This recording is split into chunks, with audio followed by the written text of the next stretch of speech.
दोस्तों, क्या आप जानते हैं कि जमीन से 480 फीट ऊंचे 4500 साल पुराने इन पिरामिड्स में आखिर ऐसा क्या है जिसकी वजह से इनका शुमार दुनिया के 7 अजूबों में होता है।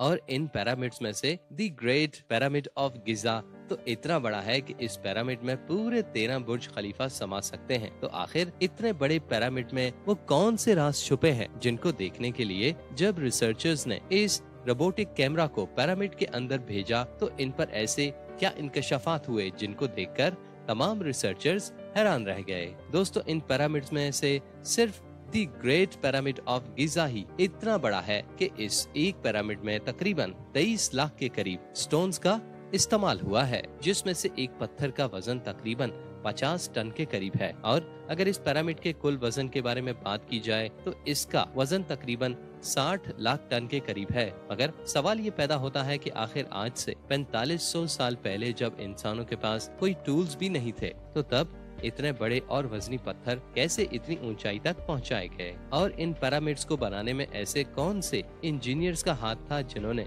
इन पिरामिड्स को इतना परफेक्टली डिजाइन किया कि इन पिरामिड्स की तमाम साइड्स को 51.5 डिग्री के एंगल पर सेट किया। तो आइए जानते हैं इन तमाम मुश्किलात के बारे में जिनका सामना करना पड़ा इस वक्त के इंजीनियर्स और रिसर्चर्स को ये पिरामिड्स बनाते हुए। दोस्तों, कई सदियों से ये एक मुअम्मा है कि आखिर कैसे इतने हजारों साल पहले इन पिरामिड्स की तमाम साइड के पोल्स इस वक्त के इंजीनियर्स ने एग्जैक्टली सेट किए होंगे, जबकि इनके पास इस वक्त कंपास भी नहीं था। तो रिसर्चर्स का मानना है कि इस वक्त के इंजीनियर्स ने इन पिरामिड्स की डायरेक्शंस और साइड्स पोलर स्टार यानी वो सितारे जिनकी वजह से अर्थ के पोल्स का पता लगता है, इनकी मदद से इन पिरामिड्स की डायरेक्शन को सेट किया था। इसके बाद सवाल ये है कि आखिर इस वक्त बगैर किसी मशीन के इस जमीन को कैसे लेवल किया गया था जिस जमीन पर इन पिरामिड्स ने बनना था। अगर ये जमीन लेवल न होती तो इन 23 लाख पत्थरों का इस पिरामिड की शक्ल में खड़ा होना नामुमकिन था। रिसर्चर्स का मानना है कि इस जमीन पर जहाँ इन पिरामिड्स ने बनना था इसको लेवल करने के लिए इस जमीन की चारों साइड्स पर खुदाई करके पानी डालकर इस जमीन को उस वक्त लेवल किया गया होगा, जिसका तरीकाकार कुछ इसी तरह होगा कि एक साइड के पानी के लेवल से दूसरी साइड के पानी के लेवल को बैलेंस किया गया होगा और इस तरह इस जमीन को इन पिरामिड्स के बनने के लिए तैयार किया होगा। इसी के साथ कुछ रिसर्चर्स का ये मानना है कि इस वक्त इजिप्शियन ने इस जमीन को लेवल करने के लिए जिस टूल का इस्तेमाल किया होगा, इस टूल के एग्जैक्ट मिड में रोप से एक वेट बांधा होगा और इसके जरिए से जमीन को लेवल करने का ये तरीका कार था कि अगर ये वेट बिल्कुल इस इंस्ट्रूमेंट के मिड से होते हुए जमीन से टकरा गया तो इसका मतलब ये होगा कि ये जमीन एकदम लेवल्ड है। अब जबकि इन पिरामिड्स की डायरेक्शन भी सेट थी और जमीन भी लेवल थी, तब तो अगला मसला इन बड़े बड़े पत्थरों का था कि इस वक्त बगैर किसी टूल के इन पत्थरों को कैसे स्क्वायर शेप में काटा गया होगा। तो इस वक्त के मजदूरों के पास इन पत्थरों को काटने के लिए जो एक सहारा था वो यही एक टूल था। जी हाँ, कॉपर और आर्सेनिक के कॉम्बिनेशन से मिलाकर बनने वाला ये टूल इन पत्थरों को शेप देने के लिए एकदम परफेक्ट था। अब क्योंकि इन पत्थरों की कटाई का काम गिजा से 250 किलोमीटर दूर तोरा के शहर में हो रहा था, तो अब सबसे बड़ा मसला इन पत्थरों की ट्रांसपोर्टेशन का था कि आखिर इन पत्थरों की ट्रांसपोर्टेशन 250 किलोमीटर दूर गिजा के शहर तक कैसे होगी। तो इस पर्पस के लिए इस वक्त इन दोनों शहरों के दरमियान दरिया का इस्तेमाल किया गया और बड़ी बड़ी कश्तियों के जरिए से इन पत्थरों की ट्रांसपोर्ट का काम लिया गया, जो कि निहायत मुश्किल काम था क्योंकि ये पत्थर इतने बड़े थे कि इनकी वजह से अक्सर औकात किश्तियों के उलट जाने का भी खतरा होता था। अब रिसर्चर्स की जो टीम इन पिरामिड्स पर तहकीक कर रही थी, इनके सामने एक और बड़ा सवाल खड़ा था और वो ये था कि इस वक्त के मजदूरों ने आखिर कैसे ये 50 टन तक वजनी पत्थर 480 फीट तक की ऊंचाई पर पहुंचाए होंगे। इस बात पर रिसर्चर्स का इख्तलाफ है कि इन मजदूरों ने ये पत्थर इतनी ऊंचाई पर कैसे पहुंचाए होंगे।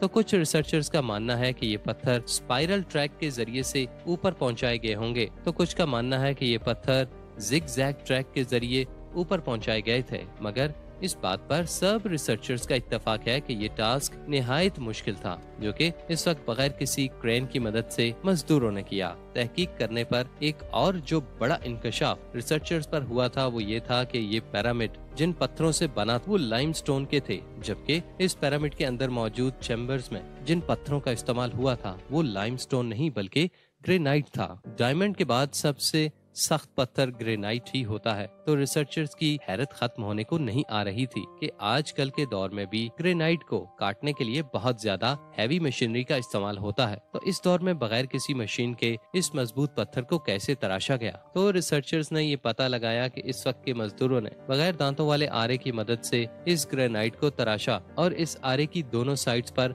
वजन डालकर इसको ग्रेनाइट पर चलाया जाता था। और इस अमल को तेज करने के लिए इसमें बजरी डाली जाती थी, जिससे ये बजरी आरे को दांतों का काम देती थी। मजीद तहकीक करने पर इन पिरामिड के अंदर 2 सीक्रेट चैम्बर्स भी मिले, जिनमें से एक को क्वीन और दूसरे को किंग चैम्बर का नाम दिया गया।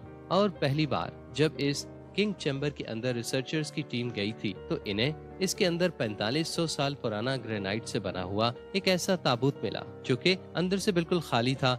इसी के साथ इस चैम्बर में दाखिल होने का सिर्फ एक ही रास्ता था और वो भी बिल्कुल छोटा सा। इसी के साथ इन पिरामिड्स को लेकर बहुत ज्यादा अफवाहें हैं। कुछ का मानना है कि ये पिरामिड्स जिन्नात ने बनाए हैं, तो कुछ का कहना है कि इनको एलियंस ने बनाया है, मगर इन तमाम बातों में कोई हकीकत नहीं है। रिसर्चर्स के मुताबिक इस वक्त बगैर किसी मशीन के इन पिरामिड्स को बनाने के लिए एक वक्त में तकरीबन 1 लाख मजदूर लगाए गए थे। दोस्तों, इन पिरामिड्स के सीक्रेट थे कि खत्म होने का नाम ही नहीं ले रहे थे। अब रिसर्चर्स के सामने एक और नया चैलेंज सामने आ गया था और वो ये था कि ये पिरामिड्स किसी भी सूरत एक साथ अलाइन नहीं थे। रिसर्चर्स इस बात पर बिल्कुल भी मुत्तफिक नहीं थे कि ये कोई कोइंसिडेंट है।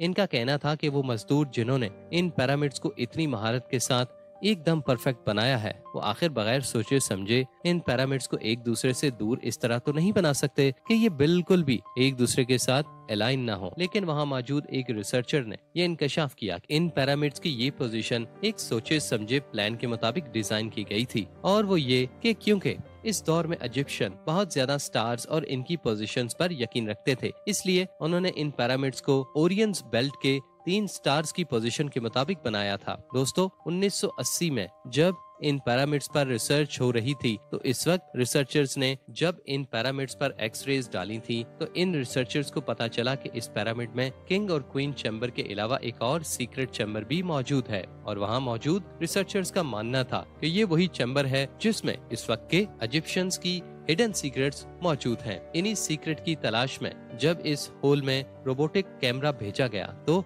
200 फीट के बाद ये रोबोटिक कैमरा रुक गया, क्योंकि इसके आगे अब पत्थर की एक रुकावट थी जिस पर 2 हैंडल भी लगे हुए थे। अब रिसर्चर्स को मजीद तजस्सुस हुआ कि आखिर इस रुकावट के पीछे क्या है। तो रिसर्चर्स ने मजीद 8 सालों की मेहनत के बाद एक ऐसा रोबोट तैयार किया जिसके आगे ड्रिल मशीन भी लगी थी। जब 2001 में इस ड्रिल मशीन के जरिए से इस रुकावट के पार कैमरा भेजा गया तो सब हैरान हो गए, क्योंकि अब जो रिसर्चर्स को मिला था इसने सबके होश उड़ा दिए थे। रिसर्चर को इस रुकावट के पार एक और रुकावट मिली, मगर जमीन पर कैमरा डालते ही इनकी नजर इन लाल रंग से बने हुए इन निशानों पर पड़ी जो कि आज से 4500 साल पहले इस वक्त के इन पिरामिड के सीक्रेट चैम्बर्स में बनाए गए थे। और इनका क्या मतलब था ये किसी को भी समझ नहीं आ रहा था। रिसर्चर्स का मानना है कि इस रुकावट के पीछे जरूर उस वक्त के इजिप्शियन के बहुत गहरे राज छुपे हैं जिनके लिए इतनी ज्यादा रुकावटें बनाई गई हैं। क्या पता आइंदा आने वाले सालों में रिसर्चर्स इस रुकावट को भी दूर करके इन तमाम राज